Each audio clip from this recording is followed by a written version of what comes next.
coração, fica feio para muitos. Ministério é serviço. Você tem um ministério. Ministério é serviço. Ministério não é posição. Às vezes você nunca será visto. Você nunca será lembrado. Muitas vezes Deus vai permitir com que o teu nome apareça. Glória a Deus por isso. Porque o nome dele está sendo glorificado por isso. Quando Deus falou para Davi, eu vou citar aqui só um paralelo. Deus é tremendo. Quando Deus quer exaltar, Deus exalta. Mas há momentos, irmãos, em que Deus não vai colocar em evidência o nosso nome, mas não é por causa disso que Ele não está recebendo a nossa obra. No Davi, meu irmão, segundo o costume judaico, eu não quero trazer aqui nenhuma inovação, muito menos uma heresia, mas só para a gente pensar, não vai alterar nada a história de Davi. Segundo o costume judaico, um menino ruivo jamais ia sair de um casal.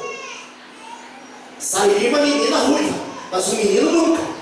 Então tudo indica que Davi não seria filho, né, da sua mãe, né? Por isso que no episódio onde Samuel, o profeta, vai ungir, ele não está ali, mas ele não é só naquele episódio. Alguém que não era filho legítimo, o seu nome nem era mencionado. Perceba que o nome dele nem é mencionado. Quando o profeta Idar acabaram os seus mancebos, ele diz assim: ainda tem o menor. Menor é nome ou não é nome? Para mim não é nome, né? Sei para você. Menor. O menor. O menor. E aí, meu irmão, o menor, ou aquele que não era filho legítimo, ele nem sentava na mesa dos irmãos. Então não era algo daquele momento, daquela situação. É algo que acontecia corriqueiramente. Aí o que acontece? Então Davi não tinha um nome, Davi não era ninguém, Davi estava naquela situação. Aí, queridos, quando Davi é ungido, nós sabemos que houve um tempo de preparação, 14, 15 anos até ele chegar ao trono. Deus preparando ele, né? Foi ungido 3 vezes, mas Deus foi preparando ele. Deus faz isso conosco. E aí lá em 2 Samuel, quando ele é rei, ele manda vir a arca, 2 Samuel 7, versículo 8, o Senhor levanta o profeta e o profeta profetiza para Davi, porque Deus se alegrou da humildade de Davi. E o profeta diz assim, ó: eu, o Senhor, tenho abatido os teus inimigos e tenho feito o teu nome grande, como só os grandes da terra têm. Porque o Senhor te tirei de trás da malhada, de trás das ovelhas, e te fiz o teu nome grande. Isso é um privilégio que Deus resolveu fazer com ele.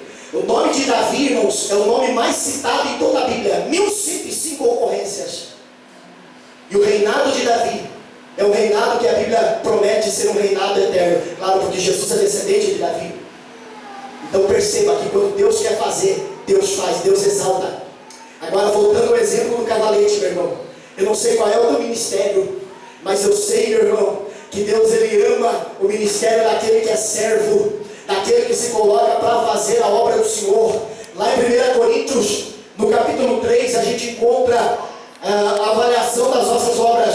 Há ali uma alusão ao tribunal de Cristo. O tribunal de Cristo é um evento que acontecerá muito provavelmente após o rapto da igreja, o arrebatamento da igreja do Senhor, né? Alguns dizem que o tribunal de Cristo ele vai se dar ainda antes de adentrar aos portões celestiais. Outros acreditam que será dentro dos portões celestiais, dentro do céu. Nós não sabemos ao certo, mas Jesus disse assim, ó: eis que eu cedo venho, esse presto venho, e comigo está o meu galardão, para dar a cada um segundo a sua obra. Então, meu irmão, fica tranquilo, fica em paz, porque o que você tem feito, ou é lembrado pelo Senhor, está no coração de Jesus, e Jesus vai te recompensar. Para você, ele diz essa palavra linda: eis que cedo venho, e com ele está o teu galardão. Em outras palavras, vem comigo a minha recompensa, para dar a cada um segundo a sua obra. Sabe o que ele está dizendo? Isso aqui chama-se glorificação do salvo, a doutrina da glorificação do salvo. A primeira coisa que Deus vai fazer é transformar o nosso corpo corruptível. Não tem este corpo, que às vezes é alvo de enfermidade, é alvo, né, do dia a dia da natureza, onde nós vamos envelhecendo naturalmente. Ele não é alvo muitas vezes de tantas situações alheias ao nosso controle. Mas, meu irmão, haverá um dia em que este teu corpo mortal e corruptível, ele vai se tornar imortal e incorruptível. Ele vai se tornar semelhante ao corpo do Senhor, um corpo glorificado, para que você possa ir ao encontro de Jesus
os motivos das ações, da realização dessas obras, elas terão peso diante do Senhor e serão por Ele recompensados.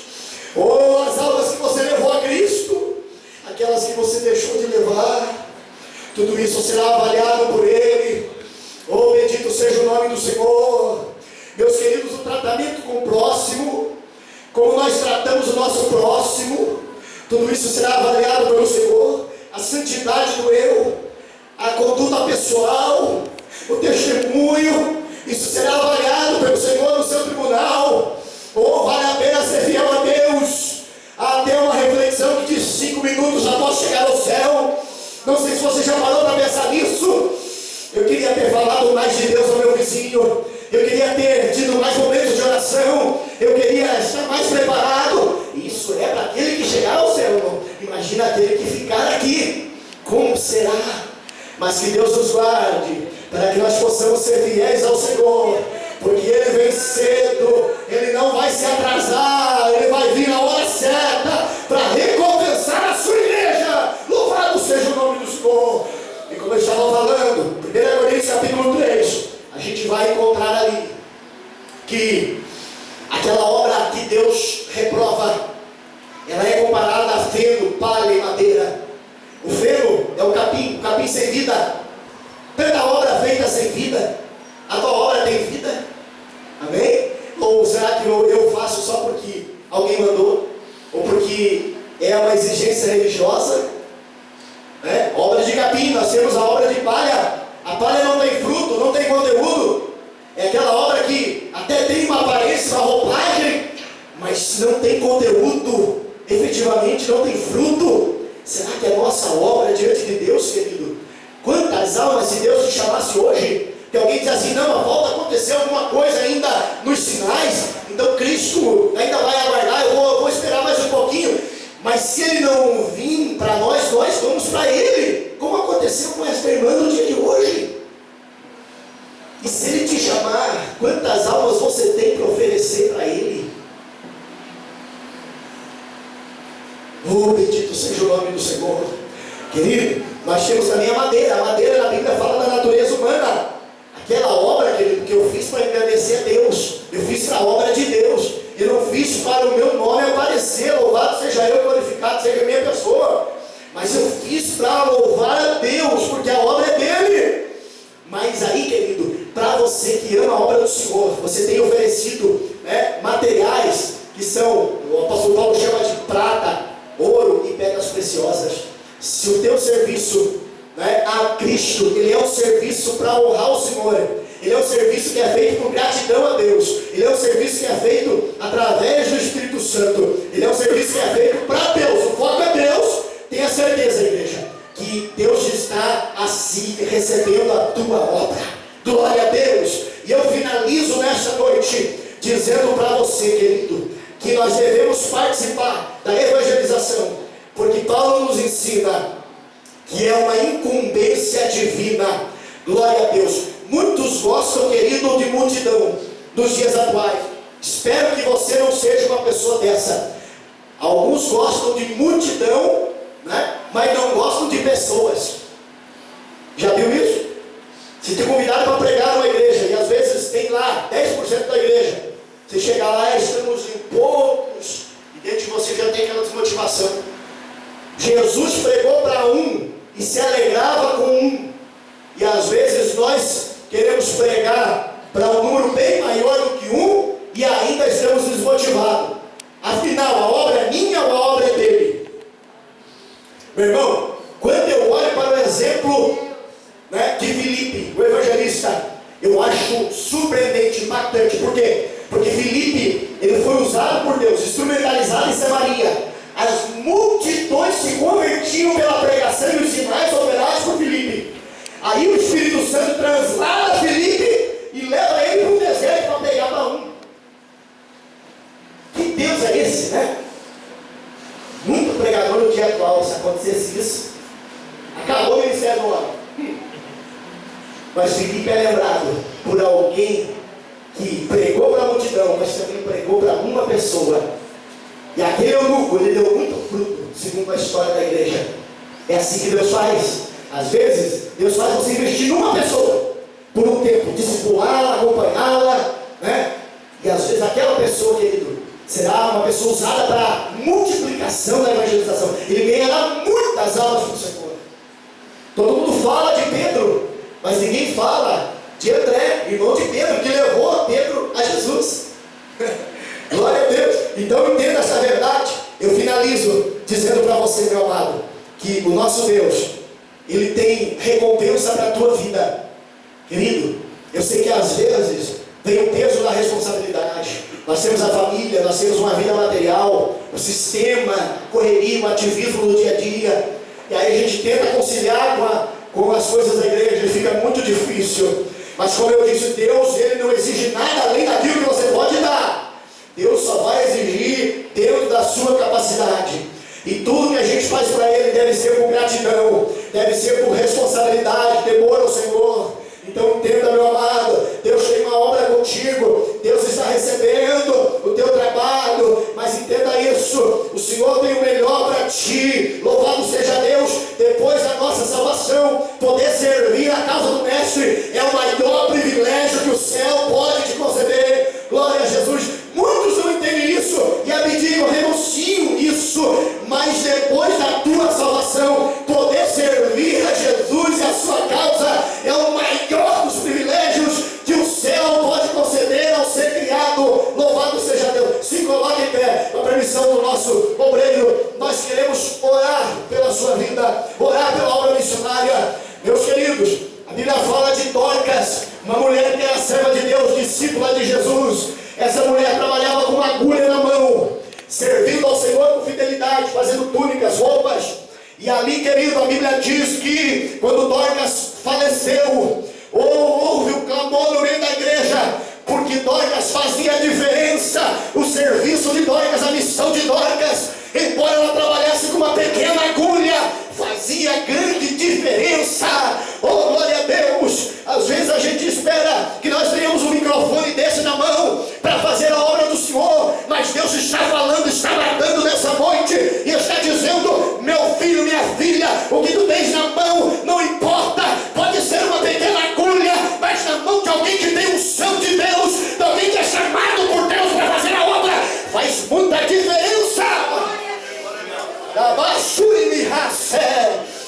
Oh, glória a Deus. Eu quero orar nessa noite. Nós vamos orar aonde você estiver. Eu me convido a conversar com Deus neste momento. Oh, glória a Jesus. Não espere o microfone para fazer a obra do Senhor. Oh, bendito seja Deus. Não importa o que Deus colocou na tua mão, faça com fidelidade, faça com temor, porque o Deus, aleluia, dá recompensa. Ele diz: eis que cedo venho, está comigo a minha recompensa para te dar. Mas eu, Senhor, exijo da minha igreja que trabalhem até aquele dia.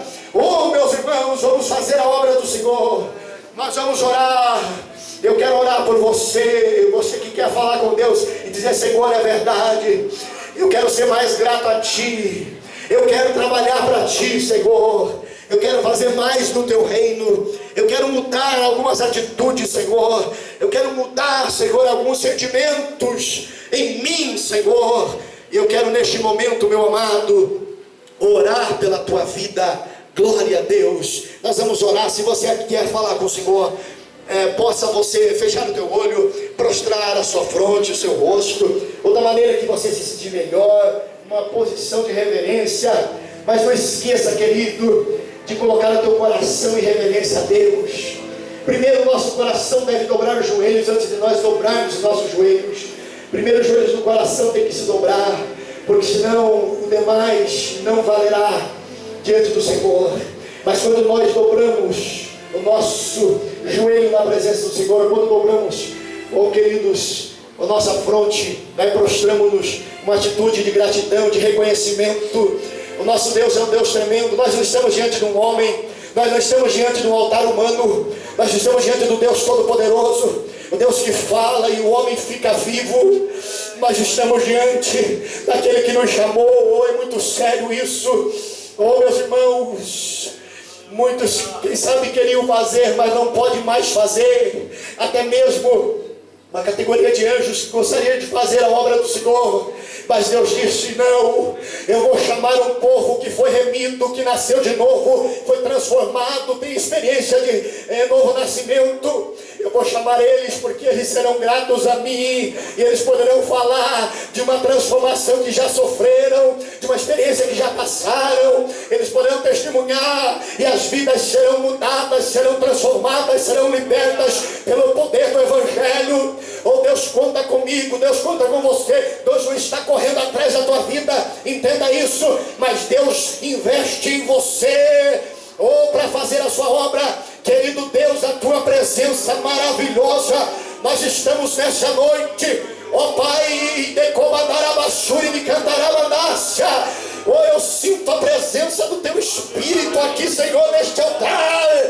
Eu sinto, Senhor, a direção do teu Espírito, o Senhor falando de uma maneira, Senhor, direta. Deus Todo-Poderoso, eu te peço, testifica o espírito deste irmão, testifica o espírito desta irmã. Oh, meu Deus, a obra é tua. Oh, Senhor, que sejamos chamados, Senhor, para fazer a tua obra, para, Senhor, testemunhar, para cantar com mais unção, para pregar com mais ousadia, Senhor. Que sejamos chamados para ensinar, para servir, oh meu Deus, para fazer a tua obra, no dom, na aptidão que cada um foi chamado, Senhor. Deus, levanta a tua igreja, são os últimos dias, a tua igreja precisa da unção, precisa, Senhor, oh, do poder, capacita todo o teu Espírito. Meu Deus, o batismo não é apenas falar em língua estranha, mas apenas a evidência dele é falar em língua estranha, a prova que fomos batizados. Mas o batismo, Senhor, é revestimento de poder, é revestimento de capacidade. Todo aquele que foi batizado, ele é preenchido pelo Espírito Santo e tem a presidência do Espírito Santo. Por isso, Senhor, em nome de Jesus, batiza nessa noite aquele, Senhor, que ainda não foi preenchido, que o Senhor venha preenchê-lo nessa noite, venha presidir. Espírito do Senhor, o Senhor que habita, aleluia, venha presidir sobre essa vida agora, venha, Senhor, preencher essa vida agora.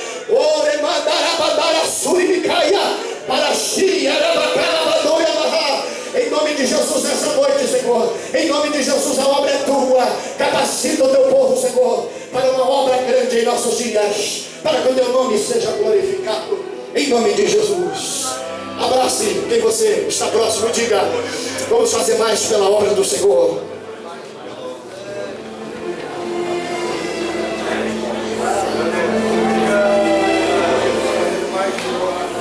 Aleluia. Quantos recebem a mensagem de Deus? Vem todos, né? Vem todos levantar a mão. Mas quem recebe, segura. Porque é muito importante a gente ouvir o que Deus fala. Todas as pessoas que desprezam o que Deus fala, elas não têm sucesso. E Deus não fica falando aqui para a gente virar as costas ali e ser um ouvinte esquecido. Fale de Jesus. Fale de Jesus para as pessoas. Mesmo que você diga uma palavra muito simples, porque quando você recita um versículo da Bíblia para alguém, você pode até não ter tanta eloquência, você pode não ter nenhum tipo de persuasão no seu falar, mas o que você recitou tem poder. É a palavra de Deus. Não tem como uma pessoa ouvir uma palavra de Deus e essa pessoa não refletir naquilo. Você não precisa nem falar nada a respeito da palavra. Diga só a palavra. Viu? Jesus está voltando. Eu conheço um irmão no Rio de Janeiro chamado Arnaldo. Ele é telegrafista da Marinha, né? Agora está aposentado. Ele foi um dos maiores ganhadores de alma que eu já conheci na minha vida. E não era pregador, não. Quiseram colocar ele no púlpito, ele não quis. Ele ficava nas ruas, ia nas favelas do Rio de Janeiro, evangelizando bandidos, traficantes. Quantas vezes eu vi o Arnaldo fazer isso? Porque ele levava a gente às vezes. Escute uma coisa, ele foi ganho para Jesus. Quando um irmão, lá na Marinha, passou perto dele e falou assim: Arnaldo, aceita Cristo, porque senão tu vai para o inferno. Ele não dormiu aquela noite. No dia seguinte ele procurou aquele irmão e falou assim: me leva para a igreja. E aquele irmão: não tem culto hoje. Ele: arruma um culto, pelo amor de Deus, eu quero ir para a igreja. E o irmão teve que levar ele numa igreja, procurar um culto, porque aquela palavra ficou: tu vai para o inferno. Tu vai para o inferno se tu não aceitar Jesus. Fale alguma coisa, crente, porque vidas estão indo para o inferno mesmo. E a gente ficou com medo de falar do inferno agora. A gente agora tem medo de falar do inferno. Assim como o céu é real, o inferno também é real. E tu, ou tu vai para um deles, para um lugar, ou tu vai para outro. Mas eu creio que você vai para o céu. Mas se tu não for para o céu, tu vai para o inferno. Agora, se tu não for para o inferno, tu vai para o céu. Amém, igreja? Amém. Eu quero ir para o céu. Quem quer ir para o céu? Amém. Então vamos falar de Jesus também para os outros também. Amém?